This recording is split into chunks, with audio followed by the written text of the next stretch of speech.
citizens are killed and 17 others wounded in a suicide attack in al-Jisr al-Abyad neighborhood in Damascus.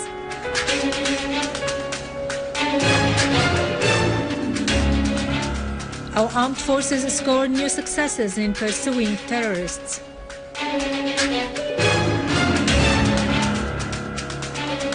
The People's Assembly condemns the terrorist gang's crimes in Ma'loula as aiming at covering up their defeats in front of the Syrian Arab Army.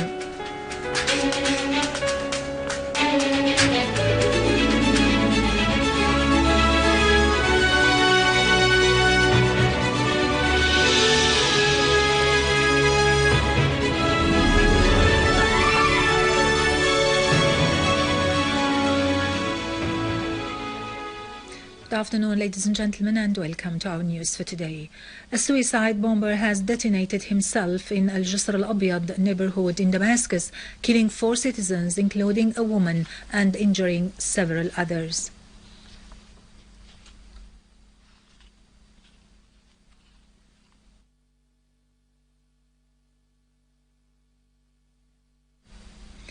The Syrian Arab Army has tightly ambushed and eliminated an armed terrorist group near Tishreen power station in eastern Ghouta.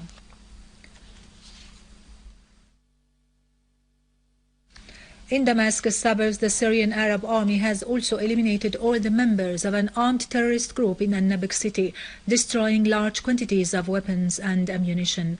Among the killed terrorists, Sharif al-Qadmous al-Tabaji, a terrorist gang leader, have been identified. The news correspondent has accompanied the Syrian Arab Army troops from Homs-Damascus highway in front of Wadi al-Saqi district. A motor gun and a large number of terrorists' headquarters and weapons warehouses were destroyed during the operation. The Syrian Arab Army troops had entered al-Nabq city through 2 axes in the direction of Wadi al-Saqi and Damascus Homs highway. They liberated all the buildings on the western side as well as all the farms in Wadi al-Saqi. The army also defused a number of explosive devices in that region. A missile launcher was found. The western side of the highway has become completely under the control of the army. The Syrian Arab Army has tightened control on al-Shumariya mountains, al-Hawa hills, and the mountains surrounding Sahrij village in Homs' eastern suburbs after eliminating the last terrorist gatherings there. A military source says huge losses have been inflicted on the terrorists, adding that their weapons and ammunition have been destroyed and scores of explosive devices have been dismantled. Syrian Arab Army units also destroyed 2 missiles launching bases in al-Ghasibiyya village, as well as terrorist gatherings between Ad-Dar al-Kabira and al-Khalida villages and the area east of al-Hussein Mosque. Boats loaded with weapons and ammunition in Qisin Gulf in al-Rastan Lake have been destroyed. Terrorists were eliminated in western al-Habra, Abu Hwadid, Rahum and Rasm al-Tawil villages.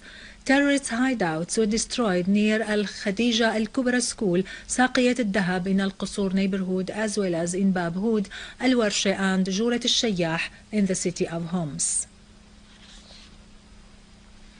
In Dar'a, the Syrian Arab Army has destroyed terrorist gatherings in Atman village in the governorate suburbs and thwarted their attempts to attack army checkpoints. The army has also eliminated a large number of terrorists downtown Dar'a, including Muhammad Adnan al-Masalme, Hussam Awad al-Raja al-Masalme, Yasin Hassan, and Arshidat Abazaid, nicknamed Abu Taysir. Terrorists Abu Sharaf al-Mahamid, a leader of the so-called the Islam Shield battalions linked to At-Tawheed Brigade, was wounded. Several terrorists were killed in an explosive device blast as they were trying to prepare such explosive charges in Sheikh Miskin village in Dar'a suburbs. Among the killed terrorists, Hani al-Aqaili and Muhammad Ansar al-Zarzira were identified. In Idlib suburbs, the Syrian Arab Army has destroyed terrorist cars loaded with weapons and ammunition between Ma'arat Masrin and Ram Hamdan and between Ma'ar Dibsi and Msaybin. The army also eliminated terrorists in forests near Idlib Harim Road, as well as in Iblin, Kafarlata and Sarja.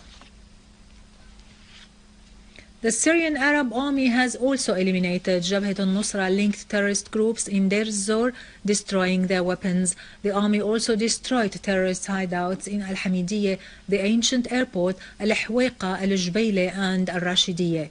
Among the killed was Ibrahim Hani Sheikh. Syrian Arab units intercepted an attempt by terrorists from the so-called Islam Army to infiltrate into Al-Rasafa neighborhood, killing a number of terrorists, including Suleiman al-Nahar. Patriarch Yohanna X of Antioch and all the Orient for the Greek Orthodox has affirmed that detaining the nuns of Thecla Monastery in Ma'lula is a flagrant infringement on people's dignity and a violation of the voice of peace and prayers across Syria and the whole Orient. The People's Assembly emphasized during its session held under the chairmanship of Speaker Jihad al-Laham today that the crimes of the terrorist groups in Ma'lula are aimed to cover up their defeat by the Syrian Arab Army.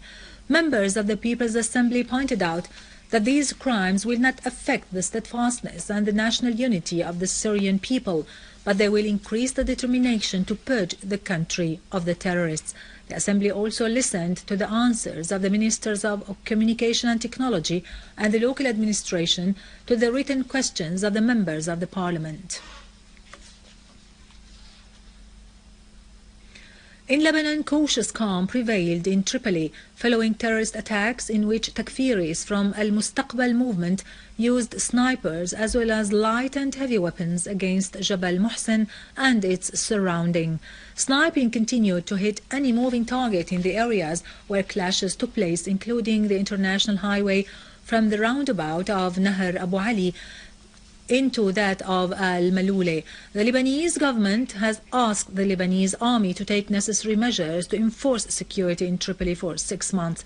Yet, in an escalating move, founder of the so-called Salafist current in Lebanon, Sheikh al-Shahal, said that the extremist parties are determined to abort the government's decision by calling the armed men to fight as part of what he called self-defense while necessary.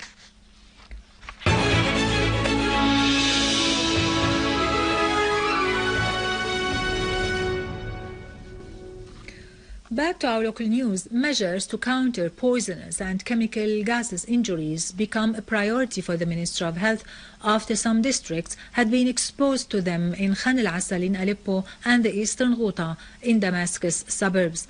In cooperation with the World Health Organization, the Ministry of Health has opened a national workshop on such measures at the Sheraton Hotel in Damascus. The workshop will offer information on how to deal with chemical material and how to handle those affected by them. The Minister of Health, Saad al-Naif, stressed the need to spread health awareness among citizens and generalize the culture of public safety. The lecturer in the workshop, the representative of the World Health Organization, Dr. Fred Jeff, said, "The workshop aimed at training medical cadres and raising people's awareness about the dangers of such material and how to use the relevant antidote."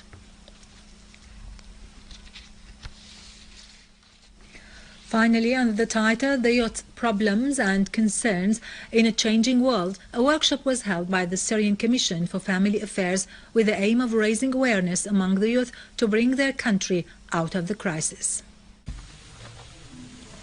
Concentrating on the role of the youth in taking the society out of the crisis, a workshop was held at the Syrian Commission for Family Affairs with the aim of raising awareness among the young generation.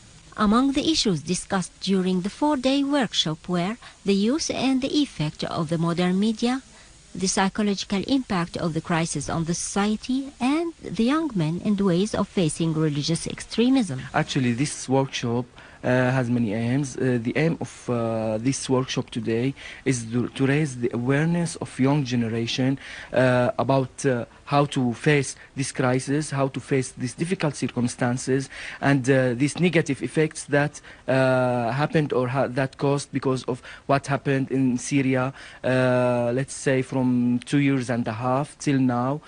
والذي سيقوم بعلاج هذه الأزمة وهذه المشكلة. The ones who will cure us from this crisis are the youth, because they are the main pillars of any reform in this society. Today we talked about extremism, which is being far away from the middle. And we explained the idiom of jihad in Islam, which has 3 degrees. The smaller jihad by carrying arms to defend the country. The bigger jihad, which means efforts to make a living and development, and the great jihad, which is to hold dialogue. As the youth constitute more than half the society, the participants in the workshop were mostly leaders of the youth union and such organizations who believed in their role in building the society. The idioms that were common during the crisis were wrong. They link jihad with killing or with nikah. Our intention is to know the real meanings of these idioms and to spread them among the youth. The workshop also discussed the children's rights and the prohibition of recruiting children in the military, as well as many other issues that relate to the youth. With this, we end our news for today. Thank you for watching. For more details about Syria and the region and to view this bulletin again, you can always visit our website in English, syriaonline.sy. Now to latest business and market news with Nariman Qassam, but after a short break.